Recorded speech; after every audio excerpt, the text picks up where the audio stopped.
By the way, I see that I'm competing with a buffet in a room full of Jews. So you really must think I'm a good speaker. No problem. Okay. I know what a lot of you are thinking. I get this all the time. You're thinking you're bigger than in your picture.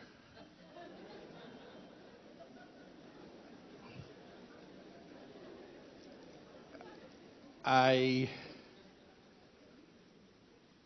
try not to take that too personally.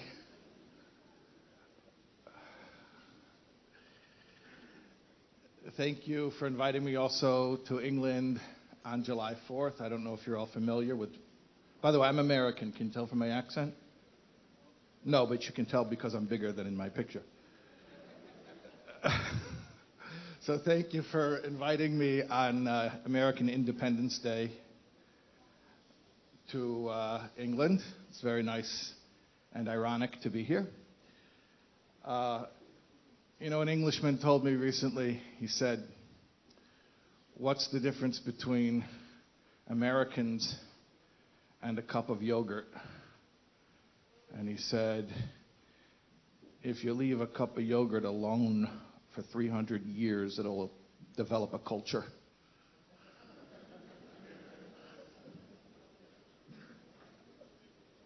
So not to be outdone, I said, "Oh, I thought it was because yogurt comes in non-fat." Like I said, I'm bigger than in my picture. Anyways, Baruch Hashem, by the way, that's all part of the Morabu Maisecha. I'm the diversity, we're all different, each one of us, Hashem's creations, physically, mentally, emotionally, spiritually, we're all different. And I think those who read my column know that I'm very into this idea. I think I've written it in the column many times. You don't answer a question, you answer the questioner. There was once a mechanech from Eretz Yisrael who put together a chibur of klolei chinuch, the rules for chinuch, and he brought it to the Lubavitcher Rebbe. And the Rebbe looked it over, and he said, "You're missing one rule, the most important rule of chinuch. There are no rules. There are guidelines, but there are no rules because each and every child is unique and different. Each and every one of us is different, and we don't all fit into the same mold."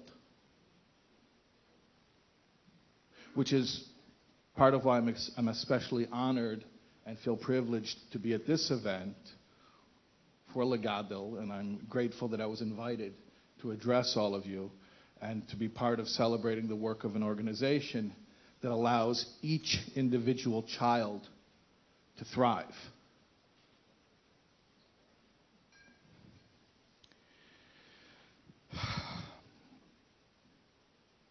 I'll tell you a story. Most of you have probably, if you're aware of Hasidic mishpachology, you know of the house of Ruzhin, which comes from the Maggid of Mezrich.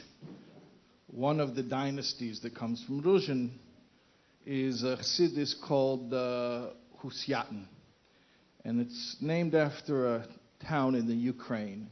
And an interesting thing happened during the interwar years, in the 30s. The Husyatner Rav, the Rebbe of this Chassidus, he moved from the Ukraine to Vienna, Austria. Vienna, Austria in the 1930s, cosmopolitan, modern, secular. And he's walking down the street with the tzir of a Chassidish Rebbe, and a German language newspaper reporter saw him and asked somebody, "Who is that? Who's that interesting person?" And they said, "He's the Husyatner Rav, and he's not a regular rabbiner, not a regular rabbi.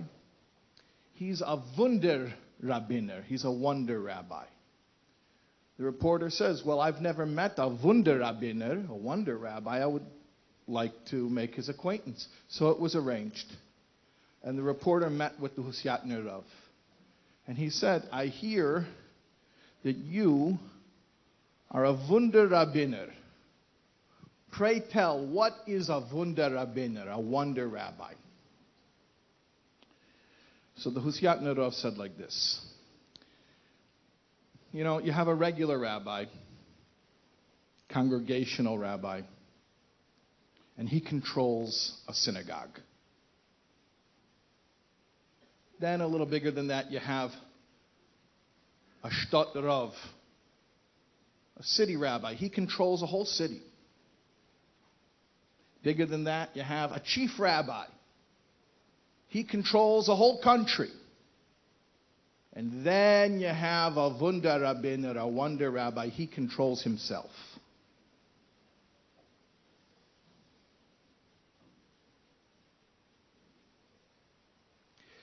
I was once, in one of my previous incarnations, let's call it, previous career capacities, I was working for a nonprofit, and they called in a time management expert to come train us. And he opens up like this. He says, everybody write down your definition of time management. So everybody writes it down, hand it in. And after everybody hands in their definition of time management, he collects them all and he says, you're all wrong. Which I thought was a nice thing to tell us after we'd already written our answers. You're all wrong. There's no such thing as time management. Time cannot be sped up or slowed down. You cannot manage time. You can manage your relationship with time. You can manage yourself. I think this is rather like what the Husyat Rav said. What's a Wunder Rabbiner? What's the most wondrous thing that a person can do is manage oneself, be in control of yourself, a balabos of zich. So let me suggest the following. I think a lot of times when people have questions, common questions in life, especially questions that have to do with relationships, that have to do with those near and dear to us, for instance, sholem bayis, marriage questions. People tend to think of marriage advice or marriage tools like time management. They want to manage time. So what's good sholem bayis tactics? Spouse management. If I could just get my spouse to do what I know he or she is supposed to be doing, then we would have sholem bayis. Al derech zeh, in the same vein, what's chinuch? What's chinuch? What's the education of a child? Child management. If I could just get that kid to listen, if I could just get him to do what I know he or she ought to be doing, then I'd have some nachas. But I'm here to tell you like this. Everything in life is about self-management, especially the relationship with our children. What I want to talk to you about tonight, when I talk to you about chinuch, is not how to change our children, but how to change ourselves and the way we view them and relate to them. Is that okay? That's all right? I'm giving us all homework for the rest of our lives. Or at least until the kids are married off. It's not about them, it's about us. It's not about what they need to be doing differently, it's about what we need to be doing differently. So I want to tell you like this. I was talking about it before. The Eibishter created a diverse world. Every single one of us is different. That's why I said before, don't answer the question, answer the questioner. Or the biggest rule in education is there are no rules. And the reason is because everyone is different. Yerushalmi says, afilu bechitim, even in wheat kernels, ein chita daime lechaverta, not one single wheat kernel is similar to the other.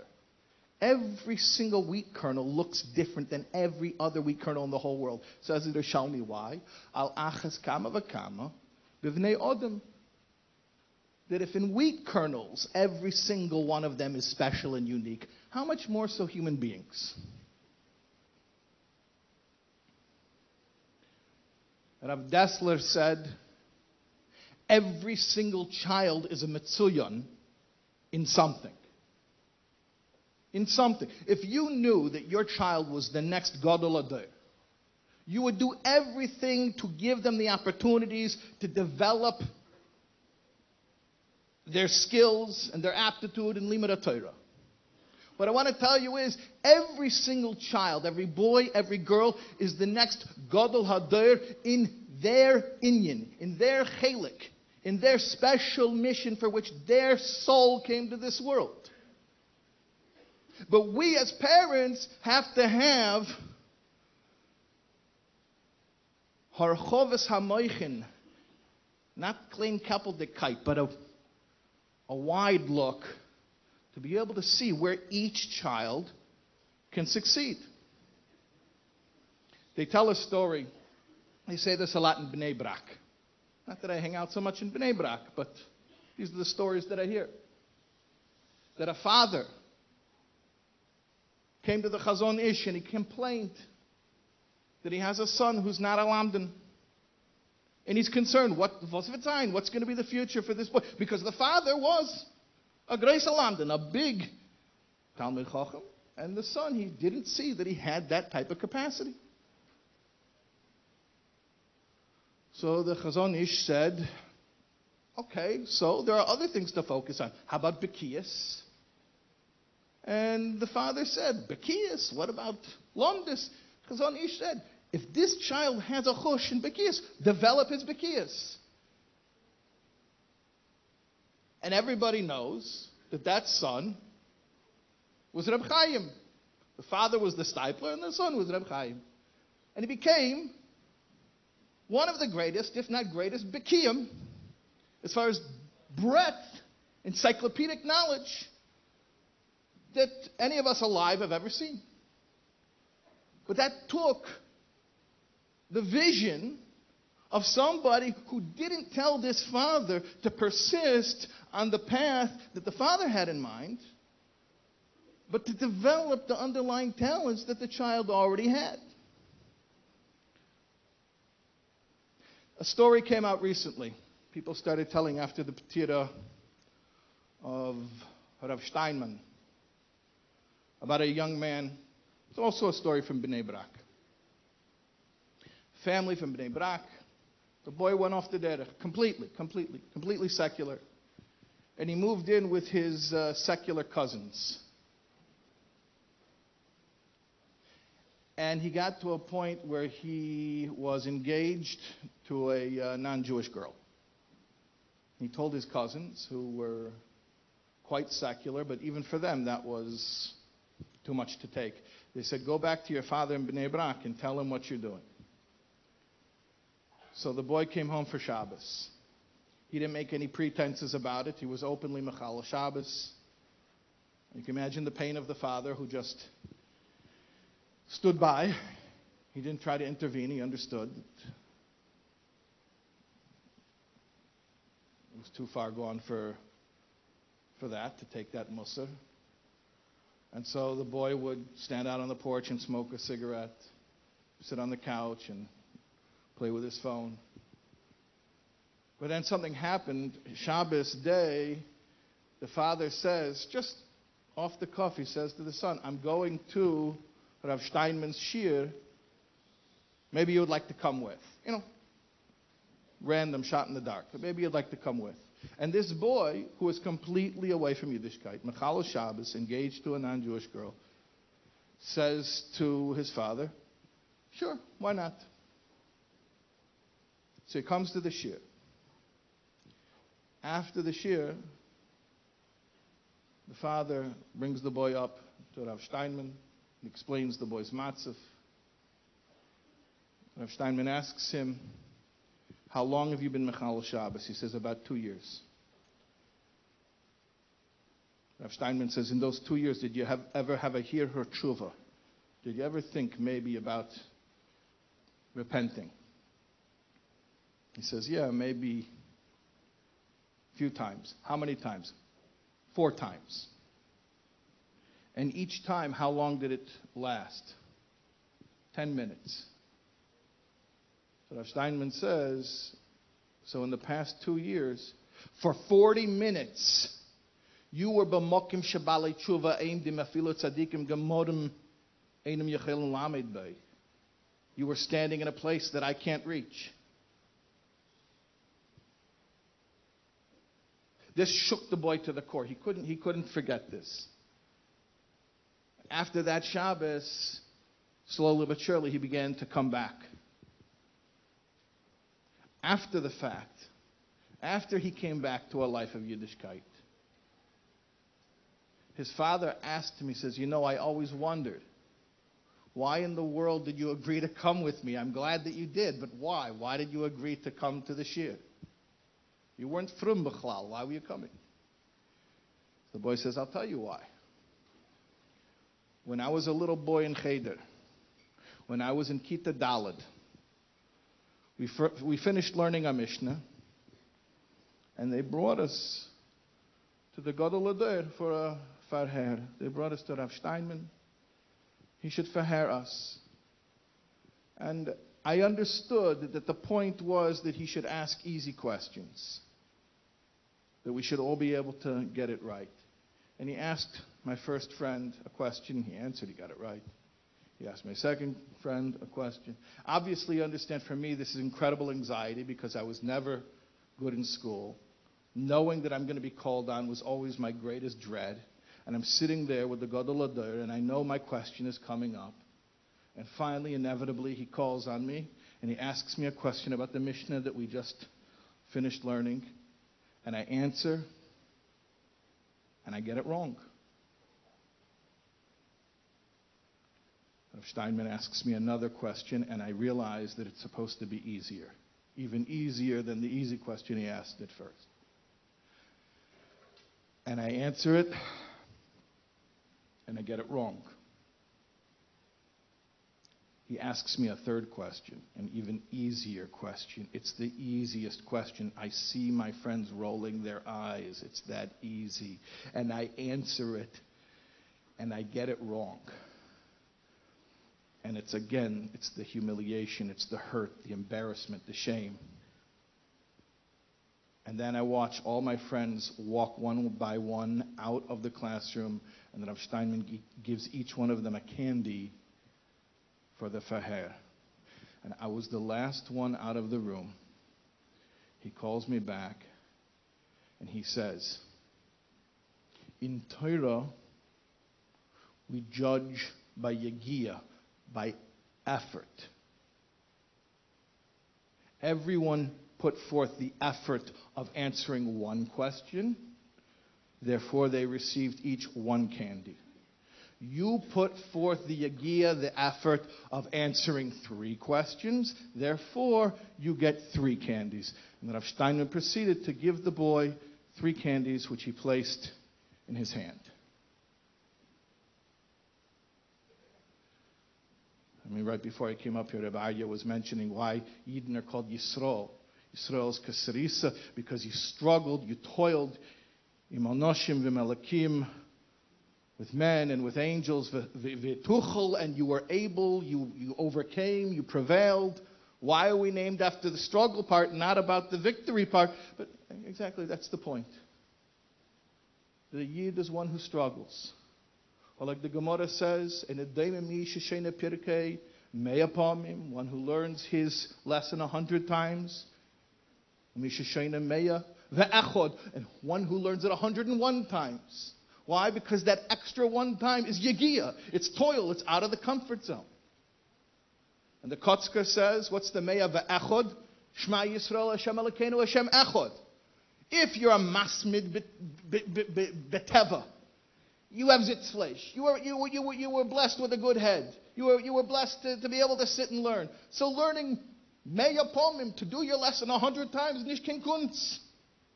Where's the Eibishter? Where's the Avedas Hashem? That's just your teva. The Avodas Hashem comes along in the Me'ah Ve'echad, Shema Yisrael Hashem Elokeinu Hashem Echad, when you push one more past your comfort zone. So even for the Masmid, even for the Lamdan, it's not Avodas Hashem until he's uncomfortable. Now consider the kid who his entire Metzias as a Talmid is discomfort and toil and work and getting up again and struggling each day and making the effort. I was speaking the other week in Borough Park to a bunch of special educators. We were on a boat. They took them out at the end of the school year on a boat. And I asked them, they're all special educators. I said, listen, between you and me, what Rav Steinman did with this boy, if you had to write the IEP, do they use that in England? Do they do the IEP? Yeah, you're nodding their heads. The IEP is the Individualized Educational Plan. And every special educator has to have the Individualized Educational Plan. The whole idea is, okay, the kid can't do what everyone is doing, no problem. What can they do? Individualized educational plan. So what is it that they do? So I asked the special educators. By the way, I have to give away a little bit, have to be a little bit transparent, because people already assume that I know a lot more than I really do all the time. So it's a problem. So I have to reveal a little bit my sources. I don't know what an IEP is. My mother, may she be well, is a speech pathologist and a special educator, and has been for many decades. And I was telling her this story about Rav Steinman, and she said, you know, I could write a really interesting IEP about that story. So then I asked the special educators, I said, what would you write in your IEP? How are you going to explain that this just isn't Nebuch, you tried, then make him feel better, comfort him, stroke his ego. How can you as an educator say that there was accomplishment? The Gadol Adar says that you accomplished. Stam, he was trying to make the kid feel better? Or Rav Steinman knew a little bit about Torah and about what it means to be a Talmud. Zicher, for sure, he was serious. So my mother told me, in education, you have different type of objectives. For instance, cognitive objectives, knowing the material. This kid didn't know the material. Okay, fine. That's not the only type of objective. There's something called affective objectives, yeah? Affective objectives have to do with attitude. So, for instance, for a kid who experiences anxiety every time he answers a question, to submit himself to that experience, not once, but twice, but 3 times, willingly, not to put his head down, not to go stare in the corner, not to run out of the room, but to submit himself to trying to answer. That is an accomplishment of an affective objective. And that's something that any educator could write up in a report and be proud of, that something was accomplished. What I'm trying to bring out is, and we don't need to know how to write it in an IEP to prove that it's true. It's true because Torah says it's true. Every child can achieve excellence if we judge them by the right criterion. If we judge everybody by the same criteria, we're going to have a lot of failures. And worse than that, a lot of children feeling rejected, feeling less than, feeling uncomfortable in their own skin. And they don't have to feel that way, because every single child is a metzuyon in something. And we, as parents, need to change our mentality to look at this gift that the Eibishter gave you, this unique child, this unique soul, that's unlike any other soul that ever came to this world or ever will come again. And to see what is their unique shlichus and their unique contribution. Their unique chelik in Torah and in Maisim Tovim.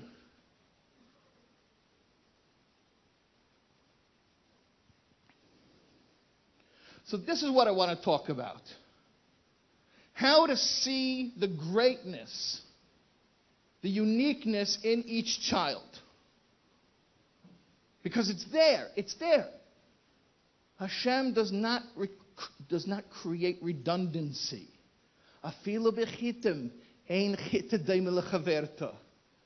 No 2 wheat kernels are alike. You're telling me 2 children, 2 precious neshamas are alike?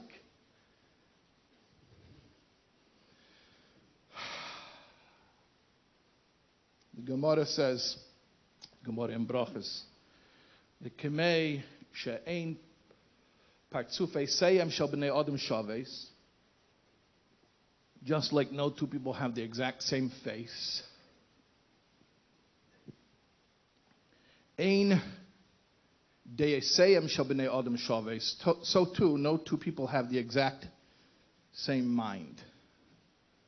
Just like no two human beings in the world, even identical twins look a little different. Just like no two human beings in the world have the exact same face, so too, no two human beings have the exact same mind. So the Kotzker asks a question. Why do you have to compare it to people's faces? Just say it outright. No two people have the same minds. So the Kotzker says like this. When you meet somebody and they don't look like you, they don't have the same face as you. So bothers you? It's a problem? You were expecting they should look like you? So how come when we encounter somebody whose mind operates uniquely, who sees reality and understands their experiences and processes information differently, all of a sudden this becomes a problem? It would be a problem the opposite way. If the Eibishter would make everyone with the same face, the same mind, the same shlichus, that's not the way the Eibishter did it. He did not create redundancies. Every neshama, every child that is born has a unique koyach and a unique mission that cannot be done by anyone else in the world. And this is what we have to bring out. We need you. We need you because nobody else can do what you do. Ask not. Here's my American politics coming out here. July 4th. Plagiarizing from Kennedy now. Ask not what your country can do for you, but what you can do for your country. We try to sell the kids on what Yiddishkeit can do to enhance their lives, as if Yiddishkeit were the world's greatest self-help program. It's not right. What can you do for Klal Yisrael? What can you do for the world? Avodas Hashem means you're serving somebody. Whom is being served if you're an Oved Hashem? Hashem. What are you giving Hashem? Don't worry what Yiddishkeit. We try to sell them so much on what the benefits of a Torah life. We try to sell them what Yiddishkeit has to offer. They don't want to hear it. They don't want to hear what they need. They want to hear what they're needed for. And that what they're needed for can't be done by anybody else. It's a mitzvah shiaf shelasis al de'achedim. They tell a story that when Rabbi Aaron Kotler used to be driven up on the Garden State Parkway, he used to ask specifically they should go in the manual toll lane and not to go to the automatic lane. Now, it takes time. It takes extra time. Bittul zman. Rabbi Aaron has extra time to spend. He's taking the manual lane instead of the automatic. And now today we have the Easy Pass. In America, we have the Easy Pass. So somebody asked, and he said like this. This guy is sitting in the toll booth all night. What, he should feel like he's useless? If it takes me an extra few seconds to go through the manual lane, that this guy should understand that he's needed, that's what I'm going to do.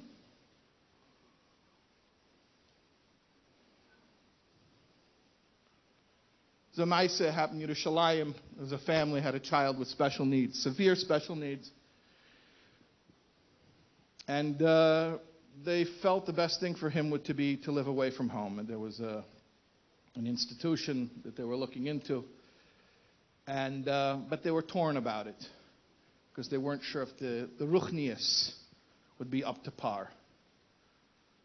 So they went to Rabbi Shlomo Zalman Auerbach and they asked him what they should do. And he said, well, what does the child say? He has an opinion. They didn't think of that. What does he say? They said, we didn't ask him. Shlomo Zalman said, you bring him in. I'll ask him. So they brought the kid in, severely special needs. And Shlomo Zalman asked him, do you want to go to this place? He said, I'm not sure. So the Rav says to him, let me tell you something. I need a mashgiach ruchni. I need somebody in that place, my deputy, my shliach, to represent me, and they should make sure that everything there is kedabot. Everything is going properly, kashrus, ruchnis. Will you be my shliach to be the mashgiach ruchni and to make sure everything happening in that home is proper for a Jewish boy? He said, of course I will. And the boy went. And he took the job very seriously. He would report in. Ad kedei kach, to the extent when the parents would want to bring him home for Yom Tov, and he said, I can't. I have a responsibility. I have a responsibility. I have a job. I'm needed. So Shlomo Zalman knew how to make this child feel needed.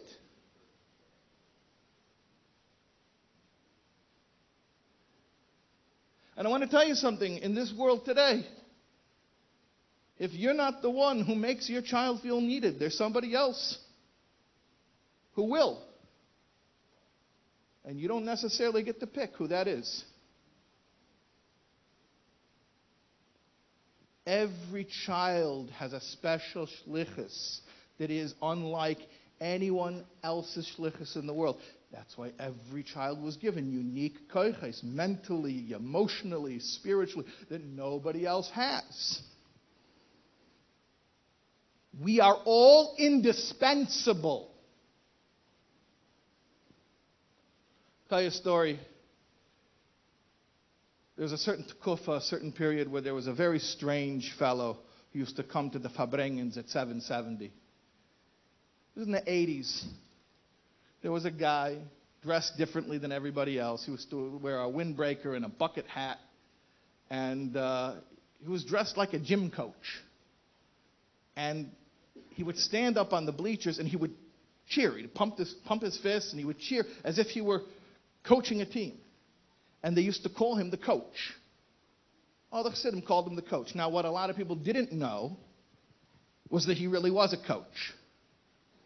And the story of how he came into the Rebbe's Fabrengens, actually I heard the story from originally a London native from Yossi Lu, who was the one who used to have to bring the coach to the Fabrengens from Long Island. So Yossi told me like this.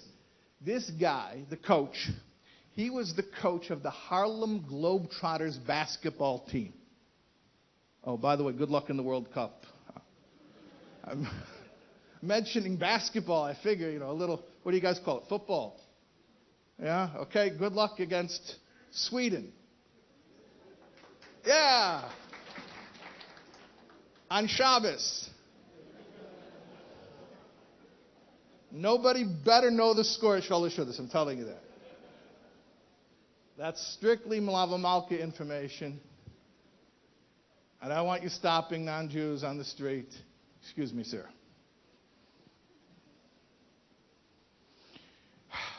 A whole new level of Amira La'akum. No, do not do it. We're not doing that. So he was the coach of the Harlem Globetrotters basketball team. He was watching the Rebbe's Fabrengen on satellite. And he was very taken. He was der Numen. The thing is, the coach couldn't speak Yiddish. He was from a very assimilated Jewish family. He couldn't understand a word of Yiddish. So he couldn't hear what the Rebbe was saying, but he was drawn. So he gets in the car, and he comes to 770, to Crown Heights, and he marches up the steps, and he comes in the front door, and he finds some Bachram learning, and he says, I'm here to see the rabbi from the TV. And they say, it doesn't work like that, No, I must see him. It's very important that I meet him. They say, he's not available right now. Maybe you might want to make an appointment. He says, I just need to see him for a second. So finally they understood he's not taking no for an answer. They said, fine, the Rebbe will come out for Mincha. When the Rebbe comes out for Mincha, you could see the Rebbe come out. They didn't understand who this character was. He planted himself by the door where the Rebbe would come into shul. And as soon as the Rebbe came out, he ran right toward the Rebbe. Now, in 770, there were people who you would see would maybe run away from the Rebbe. They would hide. But he ran right to the Rebbe. And he gets right up close. Very unusual, nobody does this. Goes right up to the Rebbe and says, Rabbi, my name is Abe Zaks, and I'm the coach of the Harlem Globetrotters. And everybody's like, okay, interesting.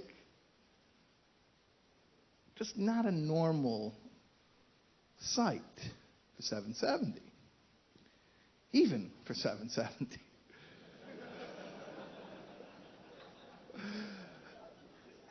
You have to be in a special league to distinguish yourself like that. And of course, the Rebbe didn't flinch, and the Rebbe doesn't surprise us that Rebbe answered compassionately or respectfully. That's not why I'm telling you the story. The chiddush of the Rebbe's answer is just something. Who'd think of it? Who would think of it unless you really, really saw people this way?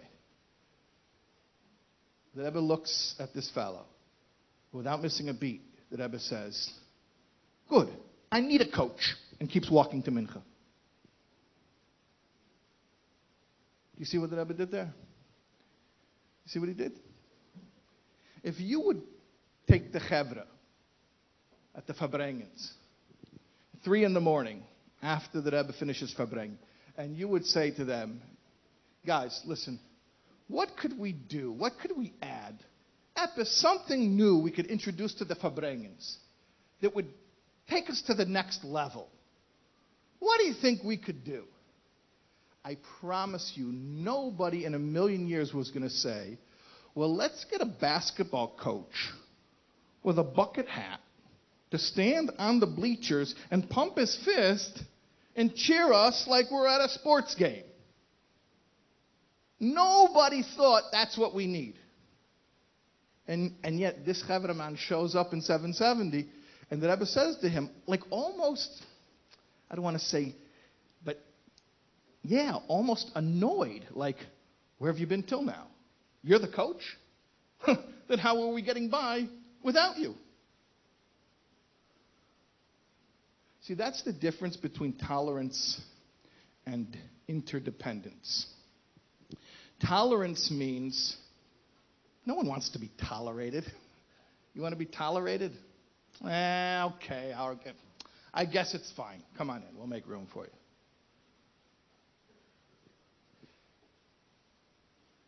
Tolerance means we let you be here even though you are different. Interdependence means we need you here precisely because you are different. Avos Yisrael and Achdus Yisrael has nothing to do with tolerance. We don't tolerate a Jew. We don't overlook his differences. We look straight at his differences and appreciate them as an asset that we need. The Abderov used to say that you could find Avos Yisrael in every parsha of the Torah. Every word. Somebody said, what about Balak? He said, it's right in the name. Balak is Rosh Tevis, v'yahavta l'yacha kamecha. So somebody said, that's not so. Because v'yahavta is a vav, not a vase, and kamecha is a chaf, not a kuf. You only have one letter out of the 3 that's actually correct. And Abderov said, when it comes to v'yahavta l'yacha kamecha, you can't be so fussy.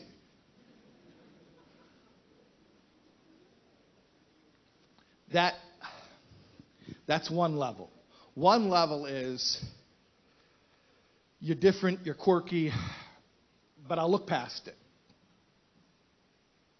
But then there's another level. And by the way, let me ask you a serious question. If you're a child growing up in a home with parents, do you want to feel that what makes you unique and different is tolerated? Do you want to feel that the people you depend on most for validation and emotional stability in your life look past your quirks? Or do you want to feel that they see you and value you for the way that you're different?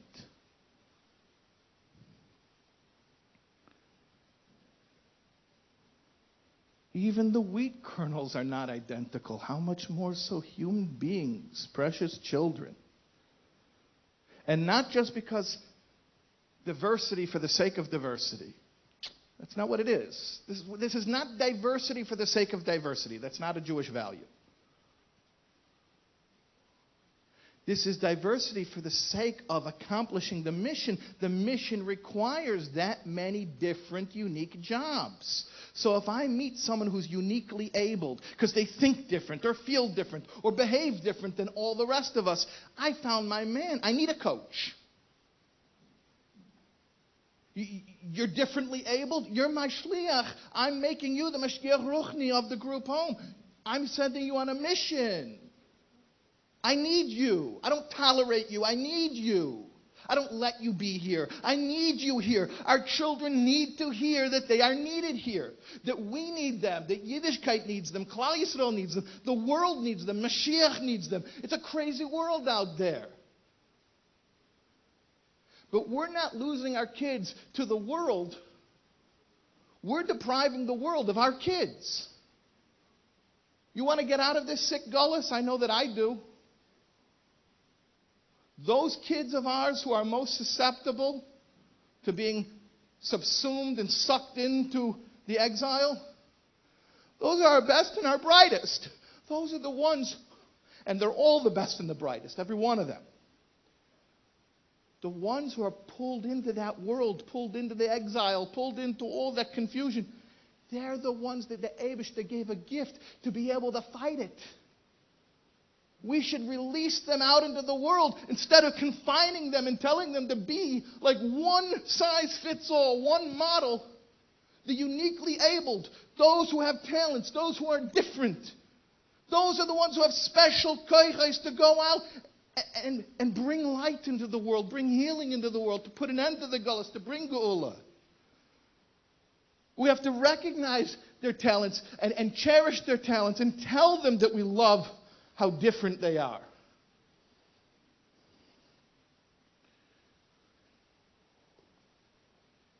You know, it says about the Emois,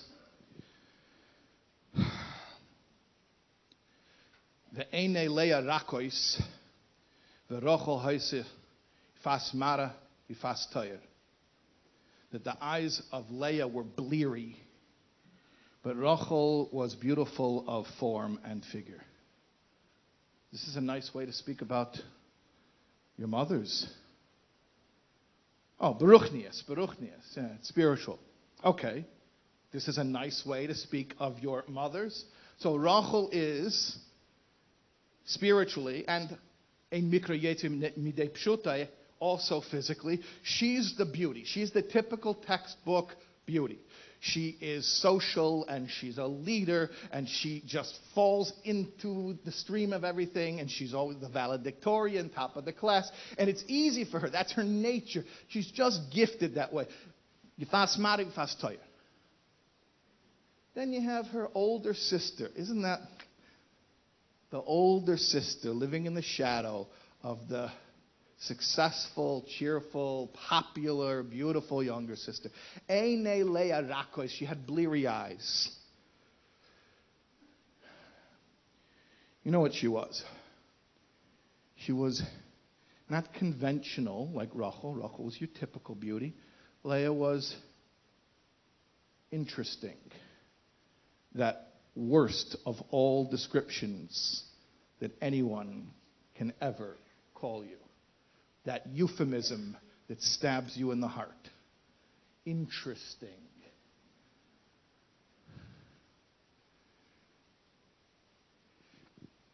Rasha says the reason she was bleary-eyed is because she knew people were talking that Rivka had 2 sons and Lavan had 2 daughters, the older to the older, the younger to the younger, that Rachel, the cookie cutter star Talmida that she is, she's going to grow up and she's going to marry Yankov. And Leah, being interesting, she's going to grow up and marry Esav. That's what everybody was saying, and she was crying about that. Every one of us, so you have two mothers, and so we're all like one of our mothers. Every one of us is either a Rachel or a Leah. I'll ask you, think about it yourself. You don't have to say it out loud. Are you a Rachel or a Leah? Some of us are the cookie cutter. And some of us are interesting. Now, if you're a Rachel, then what kind of a life do you have? Rachel marries Yankov. Ish Tam, Yeshive Holim. So you are cookie cutter, and I'm not putting it down, Baruch Hashem. If that's who the Eibishter made you, that's who the Eibishter made you. Then that's your shlichus.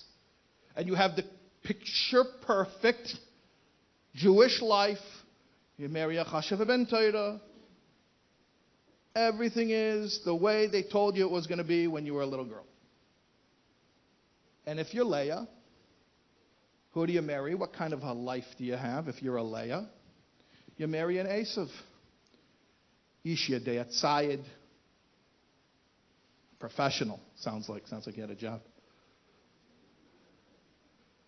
Ish Sodeh.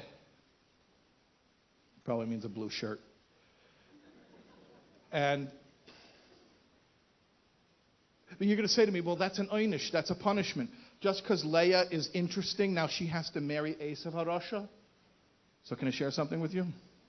I didn't make it up. I saw it in the Medrash. Well, I didn't see it in the Medrash. I saw it in Rashi, who brought the Medrash.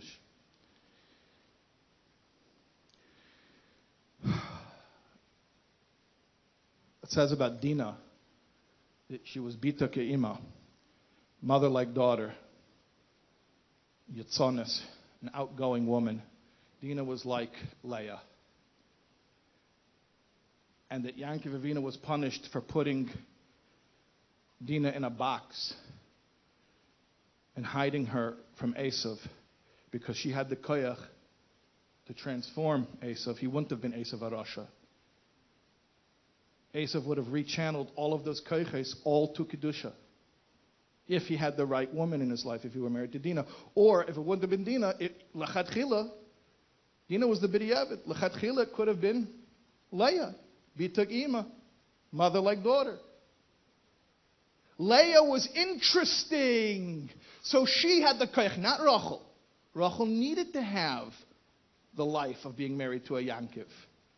But Leah was interesting. She was quirky. She was an individual. She was differently abled. And she had special koyches. She could have married an Esav and transformed all of that Meredek koyach into Avedas Hashem.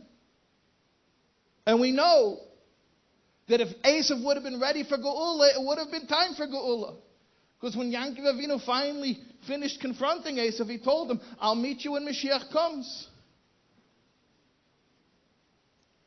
Leah and Dinah could have brought Mashiach. They could have put an end to the Gullus. Leah was afraid to do it. Eine Leah Rakos. She was afraid.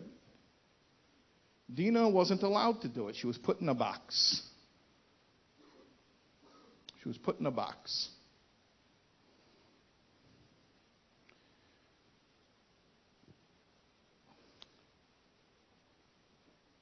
Mothers and fathers, the Eibishter trusted us with the most powerful neshamas that have ever come into this world. Neshamas with meredek koyches. With koyches to mamish, to take the gullus and transform it into geula.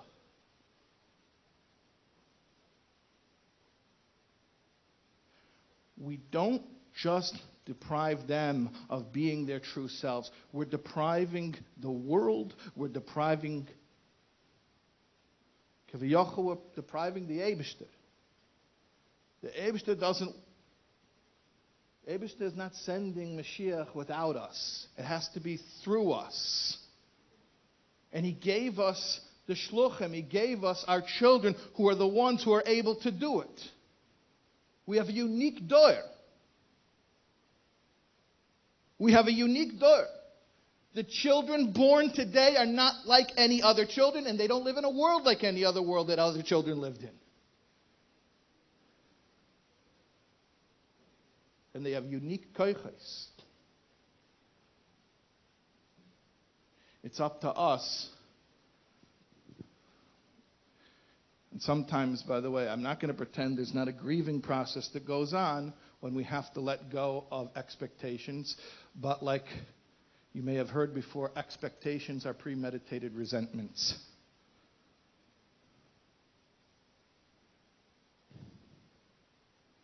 Every child is a Metzuyan. Every child can excel in some area. For Rabbi Chaim, it was to be allowed to excel in Bekiyas. For a special child in Yerushalayim, it was to be a Meshgiach Ruchni of a group home. For Abe Zaks, the coach of the Harlem Globetrotters, it was to stand on bleachers and pump his fists. Let's stop discounting those who are different and unique and interesting. Stop breeding shame in our children for being special, and start cherishing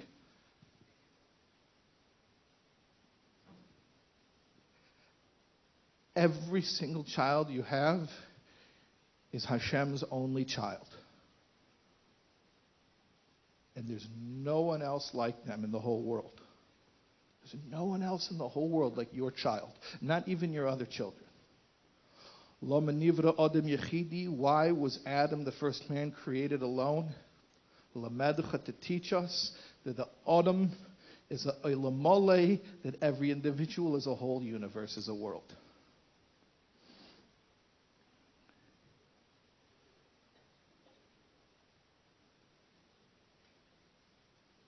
We can't afford to hide from this problem anymore. We need to take it head on. We need the Geula already. We need Mashiach already. Our children have the koyach to do it. They can do it. They can do it if we love them and nurture them and accept them and cherish what's special about each of them. And we can heal the whole world instead of hiding them from the world. Just leave you with one last thing to think about. There was one time a father who was very busy, so busy that he had a home office. So when he'd come home, he would work, even at home. And he was sitting in his office, and he was working. And his little boy, his son, 8-year-old son, came over to him and said, "Daddy, I want to play." His father said, "I'm a little bit busy right now. We can play later." He says, "No, please, Daddy, I want to play." The father didn't know what to do. He saw a magazine lying there in the office. On the cover of the magazine, there was a picture of the globe, of the world, with all the continents and the countries. So he tore that magazine cover off from the magazine, and he started tearing it into pieces. And he tore it into 100 little pieces, and then he put them into the child's small hand, and he said to him, "Here, a puzzle. Put together the puzzle, this picture of the world." Now, the father knew good and well that this little boy didn't know what a world looks like. He doesn't know the map. He doesn't know the continents, the countries. This will keep him busy for a good long time. And with that, the father went back to working. 10 minutes later, the little boy runs back into the father's office and he says, "Daddy, Daddy, I'm finished. Come look." Father says, "It's not possible." The boy says, "It is. Come." He goes into the dining room. He sees on the dining room table, there it is, 100 torn up tiny little pieces assembled perfectly. He sees there's the whole world. There's the world, the globe, all put together. Father says, "How did you do it?" Little boy says, "I want to tell you the truth, Daddy. I don't know what the world looks like. I didn't learn that yet.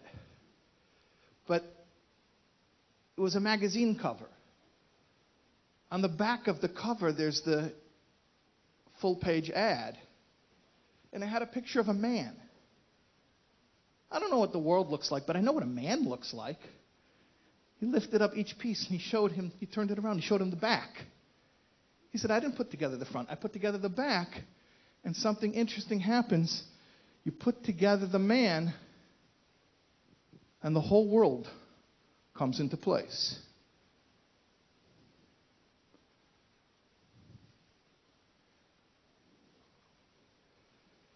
Put together the child.